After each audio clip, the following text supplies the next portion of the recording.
இப்போ once again நம்ம ஆலஃப்குள்ள வரலாம். ஆலஃப், இந்த ஆலஃப்ல வரும்போது அப்பர் யோத் லோவர் யோத் நம்ம பார்த்தோம். இதுல அப்பர் யோத் இதுதான் கணவன். அடுத்த லோவர் யோத் இதுதான் மனைவி. இந்த ரெண்டு பேரும் இணைக்கிறது என்னது? வாவ். ரெண்டு பேரும் இணைக்கிறது என்னது? வாவ். வாவ்னா என்னது? ஆணி. இன்னைக்கு தேவனுக்கும் மனிதனுக்கும் நான் சொன்னேன், இது யூத ஜனங்கள் அப்பர் யோத என்னன்னு சொல்லுவாங்க? தேவன் அப்படின்னு சொல்லுவாங்க. லோவர் யோத மனிதன் அப்படின்னு சொல்லுவாங்க. ரெண்டுக்கும் நடுவில் என்ன இருக்குது? வாவ் இருக்குது. பாருங்க, 1 தீமோத்தேயு 2ஆம் அதிகாரம் 5ஆம் வசனத்தை வாசிக்கலாம். 1 தீமோத்தேயு 2:5. தேவன் ஒருவரே, தேவனுக்கும் மனுஷருக்கும் மத்தியஸ்தரும் ஒருவரே. சோ தேவனுக்கும் மனிதனுக்கும் மத்தியஸ்த ஊழியத்தை பார்த்துட்டு இருக்கிறது யாரு?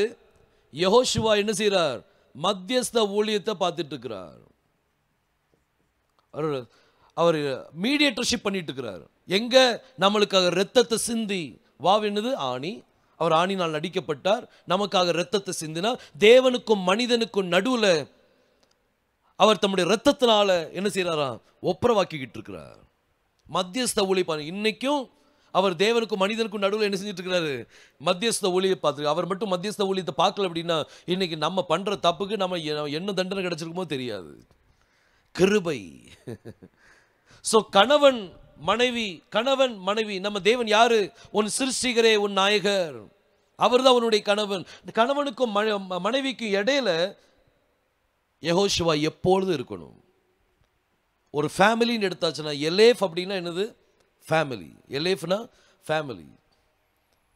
இன்னைக்கு நம்ம எல்லாரும் ஆலஃபனுடைய ஃபேமிலி தான். கர்த்தர் சொன்னார், நான் அல்ஃபாவும் ஓமேகாவும் இருக்கிறேன். அதாவது ஹீப்ருல சொல்லப்போனால் என்னது? நான் ஆலஃபும் தாவுமா இருக்கிறேன். அவர் ஆலஃப்னா அவருடைய பிள்ளைகள் என்னது? ஆலஃப் தான். நம்ம எல்லாம் ஆலஃப் ஃபேமிலி. நம்ம எல்லாரும் ஆலஃப் ஃபேமிலி. ஹீப்ரு நம்மளுக்கு எல்லாம் தெரியும். ஒவ்வொரு எழுத்துக்கும் என்ன உண்டு? சவுண்ட் உண்டு. ஒவ்வொரு எழுத்துக்கு என்ன உண்டு? சவுண்ட் உண்டு. ஆனா ஆலஃப்க்கு என்ன கிடையாது? சவுண்ட் கிடையாது. அது என்னது? சைலண்ட். Olaf silent. இன்னைக்கு நம்ம ஆலஃப் அப்படின்னா அப்ப நம்மளும் எப்படிதான் இருக்கணும்? சைலண்டா தான் என்ன செய்யணும்? இருக்கணும். கணவனுக்கும் மனைவிக்கும் நடுவுல ஒருத்தர் நின்றுட்டு இருக்கிறாரு. யெகோஷுவா நம்மளுக்கு மத்தியஸ்த ஊழியத்தை பார்த்துருக்காரு. இவர் யார் அப்படின்னா, இவர் யார் தான்? ஆலஃப் தான். ஆலஃப்குள்ள ஒரு ஆலஃப், அந்த ஆலஃப்குள்ள ஒரு ஆலஃப். இதை நீங்க பார்த்துட்டு இருந்தா இன்ஃபினிட்டி மாதிரி போகும்போது விடுங்க. ஆலஃப்குள்ள ஆலஃப் இருக்கிற யாரு? இந்த வாவ் யாரு? அதான் யெகோஷுவா. யெகோஷுவா யார்? திரும்ப ஆலஃப் தான். ஸோ இந்த பெரிய ஆலஃப்குள்ள ஒரு ஆலஃப், அந்த ஆலஃப்குள்ள இன்னொரு ஆலஃப், அந்த ஆலஃப்குள்ள இன்னொரு Olaf. So the whole family is Olaf family. அப்போ ஒரு கணவனுக்கும் மனைவிக்கு இடையில ஒரு சவுண்ட் வருது அப்படின்னா அப்போ அவங்க ஆலஃப் கிடையாது, வேற ஏதோ ஒரு ஆல்பபெட்னு அர்த்தம். ஆலஃப் கிடையாது, வேற ஒரு ஆல்பபெட். ஆனால் அந்த நேரத்தில் உசாராகி நம்ம ஆலஃபா மாறிட்டோம்னா, சைலண்டா மாறிட்டோம்னா, கர்த்தர் நிச்சயமா பெரிய பிளெஸிங் என்ன செய்வார்? கொடுப்பார். கணவனும் மனைவியில் யாராவது ஒருத்தர் என்னதான் மாறிடணும்? ஆலஃபா என்ன செய்யணும்? மாறிடணும். சைலண்டா என்ன செஞ்சிடணும்? மாறிடணும். we need to be silent. இந்த ஆலஃப்ல ஒரு குடும்பம் கணவனும் மனைவிக்கு இடையில சவுண்ட் வருது அப்படின்னா அங்க ஏதோ ஒரு ப்ராப்ளம் இருக்கு. யாராவது ஒருத்தர் யாரா மாறிடணும்? ஆலஃபா மாறிடணும். அதுமே பெற்றோருக்கும் பிள்ளைகளுக்கும் நடுவில் பெரிய வார் நடக்கும். பிள்ளைகள் இப்போ எல்லாமே மாடர்ன் ஆயிட்டாங்க, எல்லாமே டெக்னாலஜியில் ரொம்ப தேர்ந்தவங்க இருக்கிறாங்க. ஆனால் பெற்றோர்கள் அவ்வளோ டெக்னாலஜியில் தேர்ந்தவங்க இருக்க மாட்டாங்க. பிள்ளைகள் என்ன நினைப்பாங்க? எனக்கு எல்லாம் தெரியும் அப்படிங்கிற ஸ்தானம் வந்துடும். பெற்றோர்களுக்கும் இவங்களுக்கும் இடையில ஒரு பெரிய போரே நடக்கும், சண்டை நடக்கும். உங்களுக்கு என்ன தெரியும்? ஒன்றும் தெரியாது. ஆனால் அந்த நேரத்தில் யாராவது ஒருத்தர் ஆலஃபா மாறிட்டாங்கன்னா அந்த குடும்பம் என்ன செய்யப்படும்? காக்கப்படும். we need to be very careful. நம்ம ஆலஃபா மாறுறதுக்கு எவ்வளவு இது ரொம்ப கஷ்டம். கர்த்தர் சொன்னார், நீங்க சும்மா இருப்பீர்கள், நான் உங்களுக்காக என்ன செய்வேன்? யுத்தம் செய்வேன் அப்படின்னு சொன்னார். யோசுவா ஆலஃபா இருந்ததுனால அவர் சத்தமிடாத ஆட்டை போல என்ன செய்தாராம்? நடந்து போனார். எதுக்கு சத்தமில்லாத ஆட்டை போல் நடந்து போனார்? அவர் ஒரு வார்த்தை சொல்லியிருந்தா அங்க சீனே மாறி இருக்கும், அந்த காட்சியே மாறி இருக்கும். அவர் சிலுவையில் போக வேண்டிய அவசியமே இருந்திருக்காது. ஒரு வார்த்தையில எல்லா சூழ்நிலை மாறி இருக்கும். ஆனால் அவர் ஆட்டுக்குட்டியா இருந்ததுனால, அவர் ஆலஃபா இருந்ததுனால சத்தமிடாத ஆட்டை போல் என்ன செய்தாராம்? நடந்து போனார். அவர் அமைதியாக நடந்து போனார். அந்த வேதனைக்குள்ளே நடந்து போனார். நம்ம அமைதியாக போகும்போது வேதனைகளை சகிக்க வேண்டியிருக்கும். சகிச்சு தான் ஆகணும். கொஞ்சம் சகிச்சிட்டோம் அப்படின்னா குடும்பத்தை காப்பாற்றிடலாம். சகிக்கலைன்னா குடும்பத்தை என்ன செய்ய முடியாது, காப்பாற்ற முடியாது. ரொம்ப பெரிய பிரச்சனைகள் என்ன செய்யும், போய் மாட்டிக்கிடும். எல்லாத்துலேயும் எல்லா காரியத்திலையும் ஏதாவது ஒரு பிரச்சனை இருக்க தான் செய்யும். But we have to bear it. பாருங்க, 1 கொரிந்தியர் 13ஆம் அதிகாரம் 4ஆம் வசனத்தை வாசிங்க. அன்பு நீடிய சாந்தமும் தயவும் உள்ளது. அன்புக்கு பொறாமை இல்லை.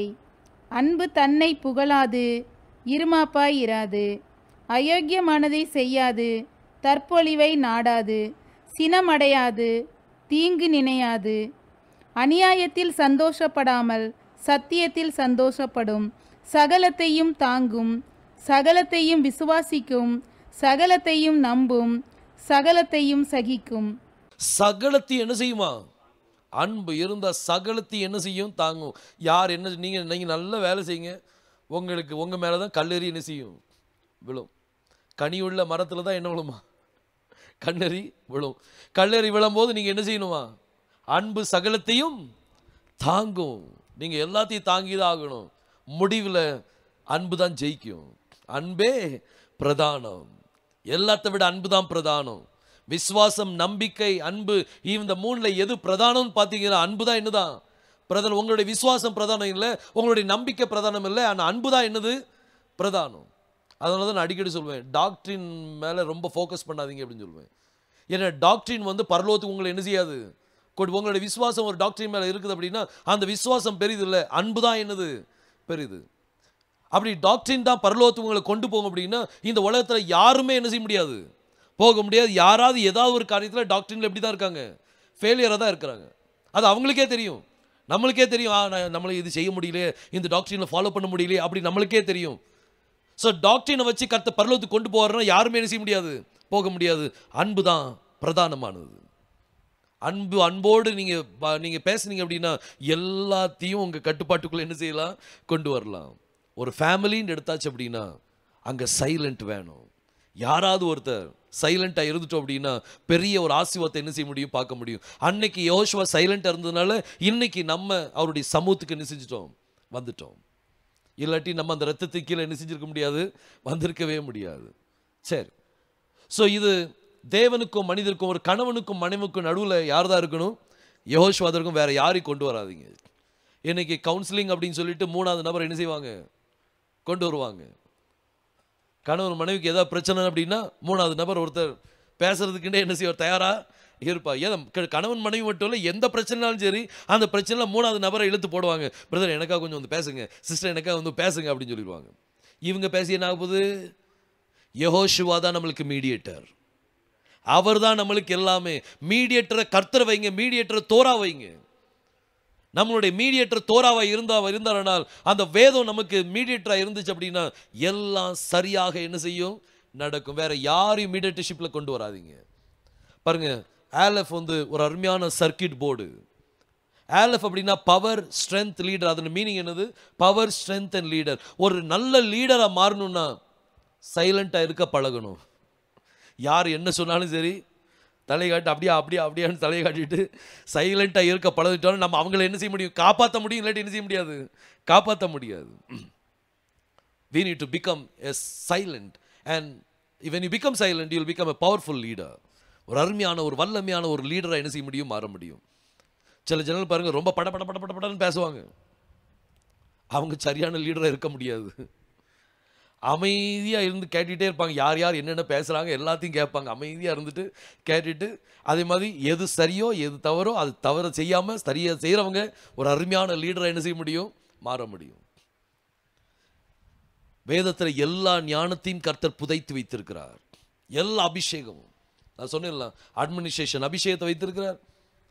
அந்த ஆசரிப்பு கூடாரத்துக்குள்ள எப்படி தூதர்களை டெக்கரேட் பண்ணணும், எப்படி பனைமரத்தை வரைஞ்சி வைக்கணும், எல்லாத்தையும் இன்டீரியர் டிசைனை கூட அவர் சொல்லி கொடுக்குறாரு. ஸோ இன்டீரியர் டிசைன் கூட ஞானத்தையும் கொடுக்கறது யார் தான், யோசுவா கொடுக்குறார்.